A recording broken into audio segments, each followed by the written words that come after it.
Good afternoon, my friends. Are you being loved in the way that you deserve to be loved? Quite the loaded question that one is. I saw it on a friend's Facebook post. What it was is she said, she was quoting someone who said, the shortest distance towards a divorce is by asking the question, am I being loved in the way that I deserve to be loved? And she said, agreements, disagreements, what are your thoughts? Well, as I was thinking about that, I went, man, so many different places to address this one. This one's crazy. And so I decided to go, nope, I'm just going to go ahead and do a Facebook Live on this one. Hey, everybody, I'm Ann Ferguson, and I am an author. I am a relationship and communications coach. I am a personal mentor. And I love conscious thought, communication. I love it when real connection and intimacy is happening. And I love to help people find out how.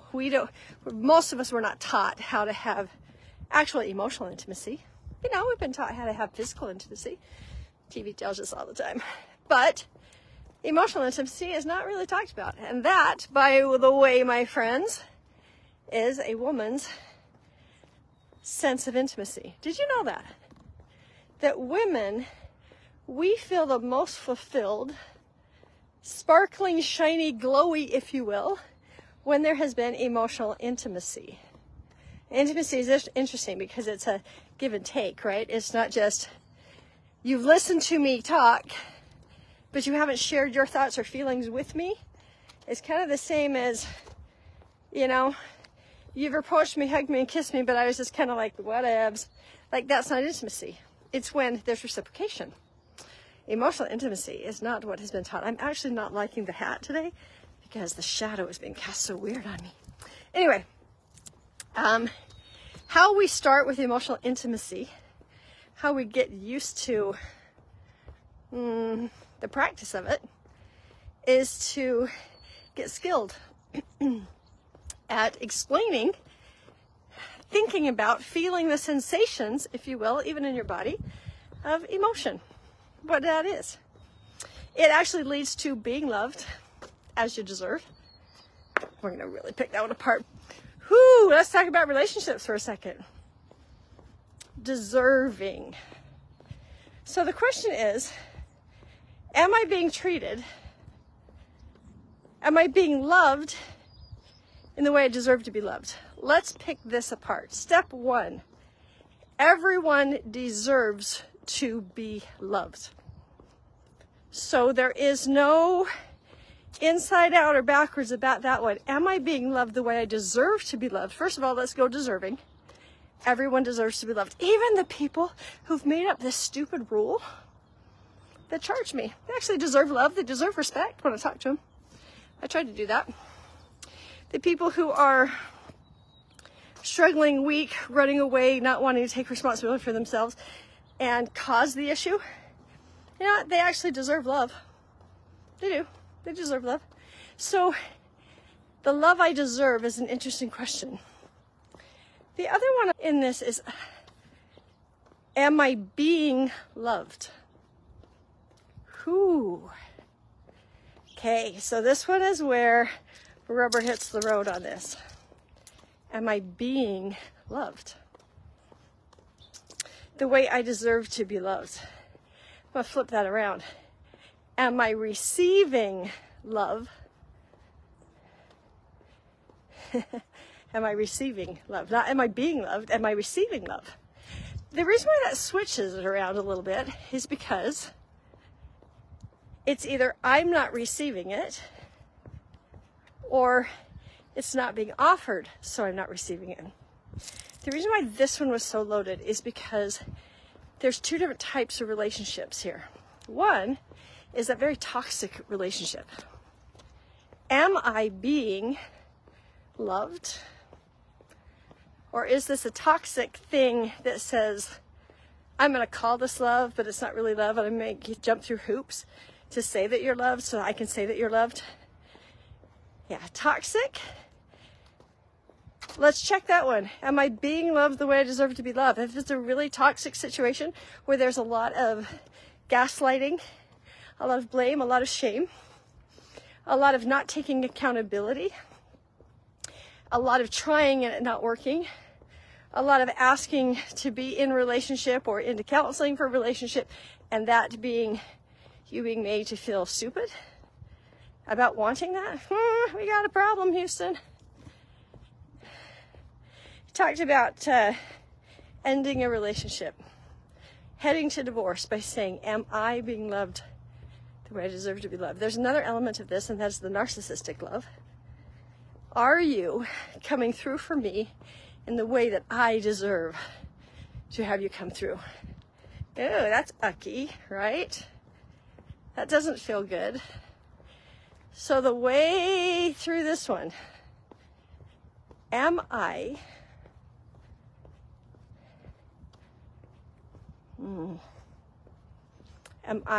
loving? Am I accepting the love I deserve? Am I receiving the love I deserve? The reason why that is twofold is because you can evaluate it and go, you know what? Actually, I've communicated. This is what feels really loving and supportive to me, and they're not showing up repeatedly. Or, I'm actually not receiving love that's being offered. Because not every relationship is toxic, right? Not everyone is. I know some people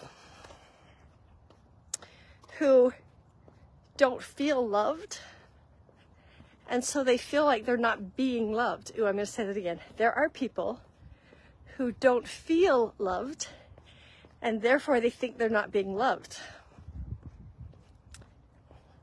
What if every ounce of love that you have in both action and respect and support and acceptance and tolerance is being offered, but the other person has a wall up? It's called resentment. When resentment is present, it's like this little silent punishment thing that happens, where it's like, I can see you trying, but you weren't perfect for me. You didn't do this, you didn't do that, and I'm going to let you know that wasn't okay. I'm not going to receive your love. You know, if you loved me, you would have done it this way, this way, and this way. But you don't love me. So, you know, here's the conditions upon me. Ooh, ready? These are the conditions upon me feeling loved. Oh my gosh, you guys. Talk about a tangled mess of relationship. I will only feel loved if it shows up in this way. And if not, I am not receiving your gestures on any level as love. Therefore, I am not loved in the way I deserve to be loved. How much of this is actually us? How much of it is really them? That is what has to be delved into. But it has to start from a whole nother place. Flip it around and ask yourself, am I being loved by me the way I deserve to be loved? Now, that can trigger shame. That can trigger, I haven't done enough for God yet to deserve the love that would make me feel loving to myself. Ooh, that's selfish to love myself. Ooh, that's self-serving to love myself. Ooh, that's all these things, guys. There is nothing that you experience that you are not experiencing on the inside. The outside is just manifesting the inside. So if you are not receiving love from someone else and saying you're not loving me, there's another flip side in that, and that is they're not loving themselves. Let me explain why.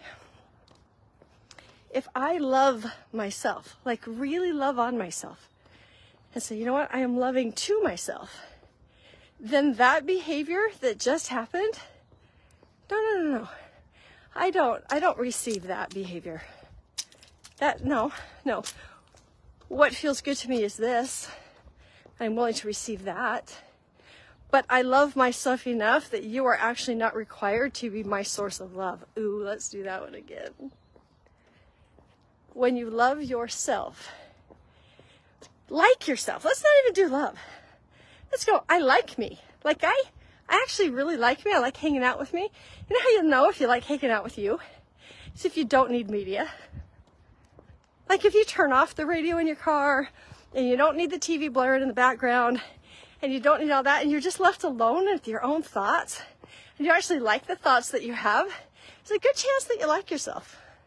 So one of the tests about that is, are you numbing your own self? Are you not spending time with you because everybody else is worth more? The TV, the radio, the Facebook, that's funny. All of the social media or other people. Is everybody else worth time and attention and not you? Because if that's the case, it doesn't matter how much people show you their love. You don't receive it because you're not loving to you. I have worked really hard on this. There was a moment where the recognition of how little I loved myself and what I was permitting to go on in my life and in my world, I was coming face to face with head on. And I didn't know how to stop it. Like it was a train wreck. And you know the light at the end of the tunnel? It was a train. It was not hope. And I was in there and I was realizing that, oh, I'm standing on the tracks. Like I'm allowing this to happen. If I have someone else that I know and I love and they're experiencing something similar, what do I want them to do? Do I want them to stay on the tracks because they love the train that's about to hit them? How? That's not actually loving. To say, come hit me. I will still be here. Actually, you'll be dead, but come hit me. I'm going to prove to you that I can endure all of this pain for you. That's where I was. That's where I was. The train hit, relationships disappeared, trauma happened, all sorts of yuck. And I was actually in prayer, just doing the, Dear Heavenly Father, please bless me, please bless my kids, please bless this. Like I wasn't actually talking. I wasn't in relationship with God at all. I didn't even know what that was. I didn't feel lovable. So therefore I wasn't being loved. And I wasn't receiving it because I didn't believe I was lovable. And then this thought came in and wove through my brain. I grabbed onto it and I heard myself speak it again in this prayer. Heavenly Father, please teach me. That's a really powerful phrase right there. Please teach me how to love myself as much as you love me. See, I could say that God loved everybody. What I couldn't do is bring it into me. I couldn't claim it, that he loved me, that I was deserving of his love. I knew that he loved me, but I had absolutely no concept as to what that even meant. See, love for me had always been conditional, not unconditional. If I did this, that equaled I listened, and if I listened, that meant I loved or respected. If I didn't do this, that means that I sacrificed in the name of love, and therefore I loved. It was always conditional. Love was always conditional.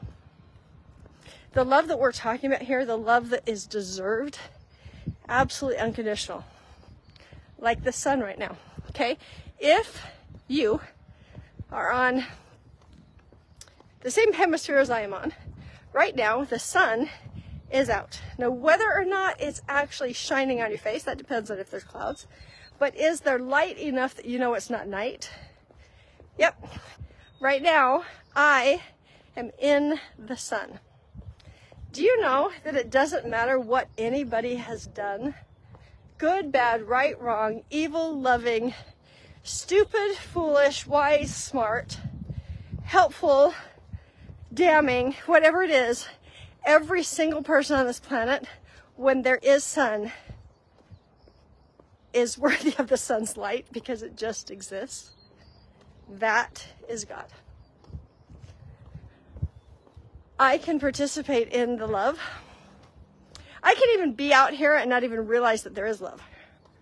Like, it's just what is. You know, every day I wake up, there's light. You know, take advantage of it or just dismiss it as a given. I expect the light. It's not really a gift, right? We do that with God's love too. God's love is actually always around. The love that you had to try to earn from your parents is not actually the way that God operates. You cannot change the fact that the sun is in the sky and that it has warmth and that it brings light. There is absolutely nothing you can do to change that. And there's absolutely nothing you can do to change the fact that you are a being who is loved by a powerful source. Nothing you can do. You can't actually do it wrong. You can't actually do anything about it. Now, you can block yourself from it. Watch. I can stand in the shade and put something between me and the sun. I can have defenses up. I can have resentments. I can sort of be loved. See the shadow on my face? I can sort of be loved. I can still feel the warmth. It's cooler in the shade for sure. It's not as cold as when it's dark. The sun is kind of shining on me. I can get to another place where it's darker on my face because I really don't want to be seen. I don't want to find out that I'm not lovable. So a lot of us stay in the shadow of love and not come out. Because why? Well, because the sun is bright. It kind of blinds us. It warms us. It could actually burn me if I stay long enough in the sun. Unless I've got the right kind of thing to stay in. I could even go one step deeper. This is me kind of being in love, around unconditional love, but not knowing how to let myself actually be fully present. There's a whole nother level. Are you ready? And that is this one. If you have ever been put into timeout as a child or grounded, you were taught that if you did something wrong, you need to hide. I am not in the sunlight right now. I am in artificial light. Isn't that fascinating? That there's artificial love that can make you feel seen, but it's safer to you. Guess what? Being in a bathroom instead of out in the sun isn't as rewarding. Unconditional love actually never goes away. The only thing that happens is whether or not we are willing to experience unconditional love. Now, as humans, so many of us are not good at unconditional love. We don't know what it is. We haven't experienced it. We don't know how to do acceptance. We don't know how to do no shame, judgment. Like, none of that. All of that is conditions. But we can say, teach me. First step. Teach me to love myself in the same holy and pure, not prideful, arrogant, holy and pure way that you love me, Lord. Teach me. Guys, if you do not love yourself, it does not matter how much love is being offered to you, you're not going to receive it. Because your body is unaccustomed and uncomfortable when it does show up. Have you ever been really, really, really loved on? Like there's so much love being poured at you that you just want to run and hide and get out of there. I had this experience. I was at a retreat, and this retreat, it was men and women, and these men were fascinating. They were all doing a lot of work, and they were standing fully on in being men, and were totally willing to be vulnerable and stand in emotion and not weakness. Like, it is not weak to experience emotion full on. Like, it's not weak. And these guys knew it. And I went, oh my gosh. if my dad had actually been able to stand in emotion in the way that these gentlemen are and be totally comfortable in it, I felt unconditional love coming from them, not sexual love, not any of that. It was just this pure love. So we did an exercise, and I was thinking in that exercise about some not so loving situations with men that I've experienced in my life. And I realized how I am not seen with some men in my life, and who I really am, how much love I have to give, wisdom, acceptance, tolerance, reciprocation, like all of that is me. And these men don't know how to access their own emotion and their own love, and so they've acted very unloving. And I was explaining this, and I was talking about not being seen. And one of these men got up, stood in front of me. I was sitting on the floor. He stood in front of me, knelt down, looked me in the eyes and says, "I see you." And then another man came, "I see you." And then another one, "I see you." There were 15 men encircling me, looking at me without any sexual anything, with only admiration for the human being of light that I am and what I bring into this world. "I see you."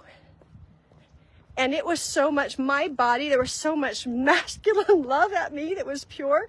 My body was like, what the heck is going on? Like, I felt so uncomfortable, because when we feel, there's vibrations, right? My body had never actually experienced male, unconditional love, ever. And so it was like an unfamiliar frequency. And I had to sit there and breathe and tell my body, no, I'm totally okay. Like, I am safe. This is just new. It's uncomfortable because it's new. There's nothing wrong. It's like me being in the sun and going, oh, okay, this is what it feels like when the sun is beating on my face. I don't have the hat on. Isn't that interesting? It was bothering me today without even thinking about it. The shade was bothering me. I want to vibrate with absolute unconditional love. Now, they brought that to me, and I could have gone, oh my gosh, no. Instead, I sat there trying to receive it. And then the question came from one of the men, one of the most honoring questions you can ever ask anybody. Is there any request you have that would feel really supportive of you? And I said, you know what? I'm going to be around on the property of this retreat for the next few days. If any of you would love to hug me, I would gladly receive it. They were so safe. And then this gentleman said, would you like that now? I said, what? And he goes, would you like that hug now? And I went, you know what? I'm trying to get my body tuned to this. Yes, I would love to experience that now. And so he came and hugged me. And then all of these other men came into the circle, and there was nothing but love. See, what was different in that versus other experiences, first of all, I understood it was safe, and I understood that they understood. I had requested to feel loved and love myself the way God loves me. And so therefore, I had to let myself be loved. Ooh, or be the beloved. Interesting wordplay. I loved myself enough to receive what was being offered as love. It's one of the most life-changing experiences I'd had, to have that level of male, wonderful, powerful energy of acceptance, tolerance, and absolutely no sexual innuendo, no sexual anything, just love of a human poured out upon me. Now, was I being loved the way I deserved to be loved? Absolutely freaking yes in that moment. But I had the choice whether or not to receive it. I had the choice. Was I going to let it in and let my body actually experience it? Or was I not? It's a very vulnerable feeling, but it's very real. is super powerful. If you are with somebody who just criticizes and condemns and controls and manipulates and guilts and shames, none of that is love. And you can say to them, you're not loving me the way I deserve to be loved, but the reality is, you might be the one that's in the tunnel. Are you loving you in the way you deserve to be loved? Or are you sacrificing yourself in the name of love that doesn't actually exist? That's really the question here.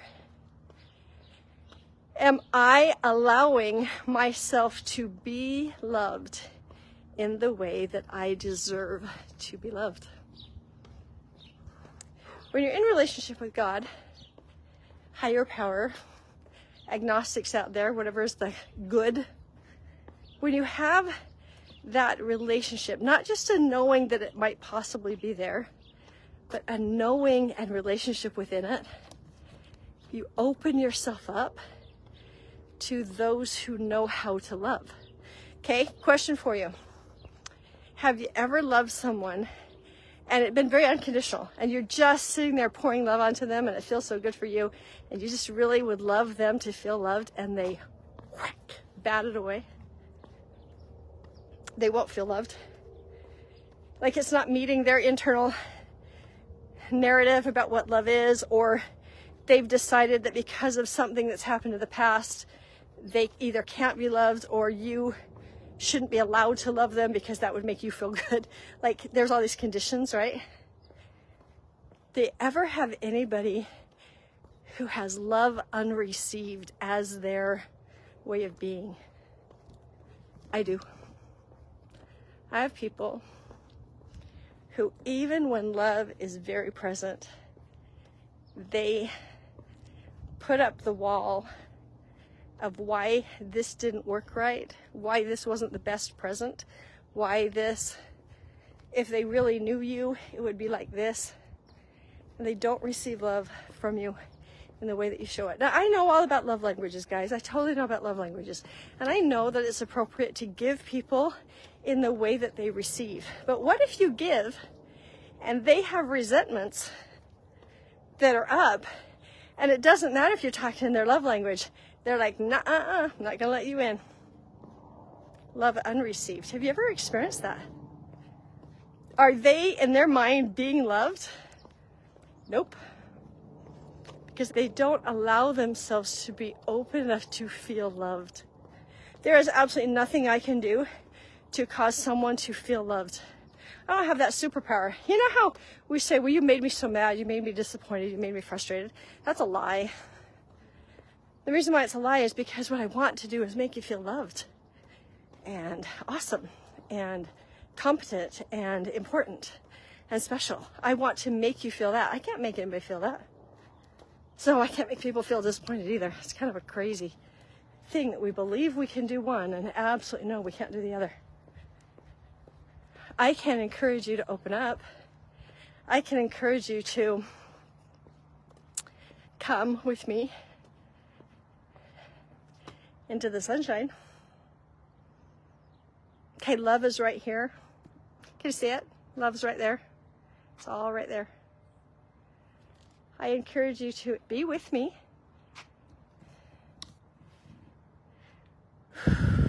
There may be a new expression of love that you're not used to.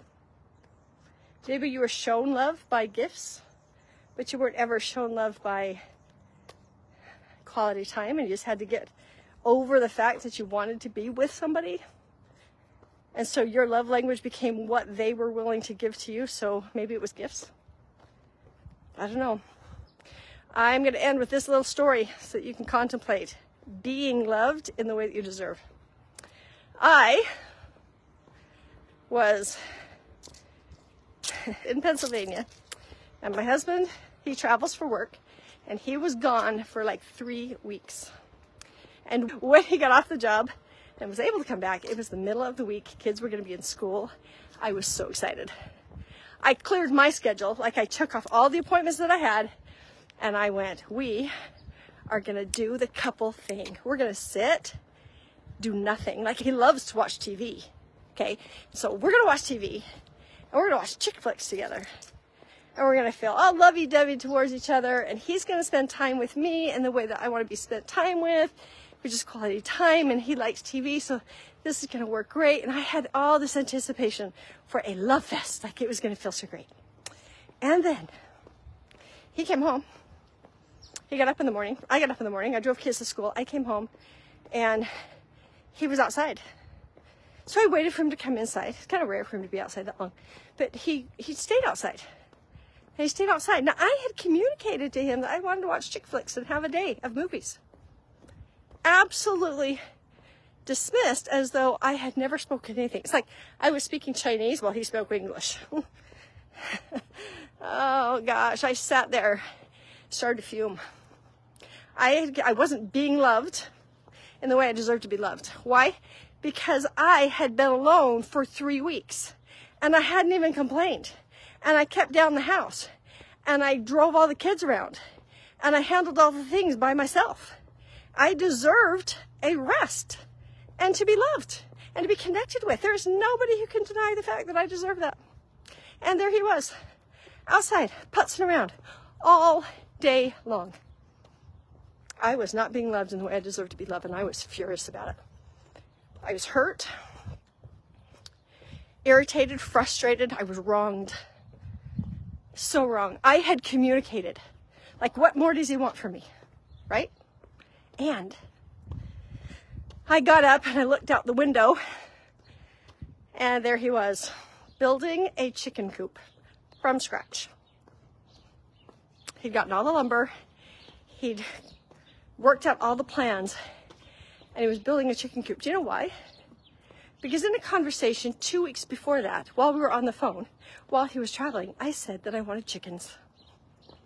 Guys, he had been loving on me the whole day in the way that he felt expressive in love by spending his day off, his time not on the road, building, cutting, painting, working on a chicken coop for me, was being loving to me. When I saw it, I got a zing in my heart. And God kind of spoke to me and says, look, you can be loved the way you want to be loved, or you can receive love that's being offered. See, none of that was abusive. That whole, if you love me, you will, it's kind of abusive stuff. That's not what was happening. I need to recognize when somebody is loving on me, and I need to be the one to receive the love that's being offered. Did I let my heart melt? Oh, guys, I was totally in the shade of his love. I was like, I see you. You're supposed to be loving to me, and I don't feel any warmth on my skin. I don't feel any love. And by dang it, I deserve it. And he was out there nudging me to step into the light of his love. Have you ever heard that phrase before? The light of his love. You deserve to be loved. I deserve to be loved. Do you know that so deeply that you love yourself enough to receive love? When somebody opens the door for you, do you just go, oh, thanks, and kind of feel embarrassed because they opened the door for you? Or do you go, hey, thank you so much. You saw me, and I'm going to receive that gesture in my behalf. Thank you. When somebody gives you a compliment and says, oh my gosh, you performed so beautifully, do you go, oh, no, it was nothing, or, thanks? Do you push it away? Or do you go, thank you so much for telling me that you loved it. Thank you for letting me know that.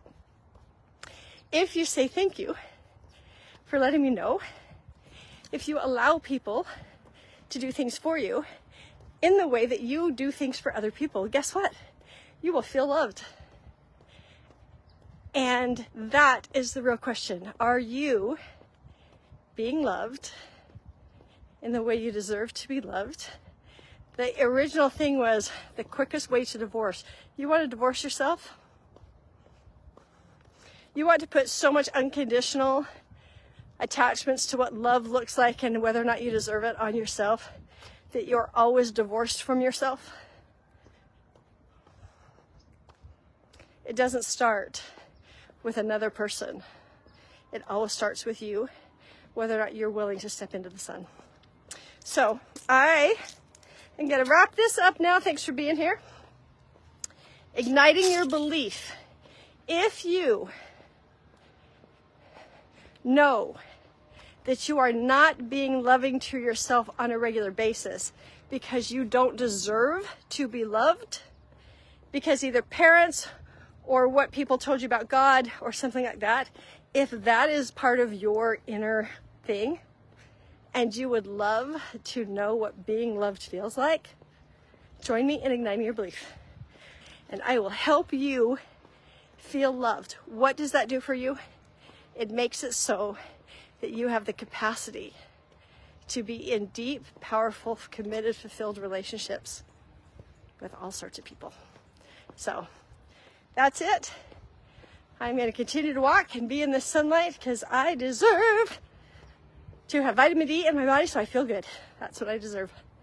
All right, that's it, everybody. Have a great day.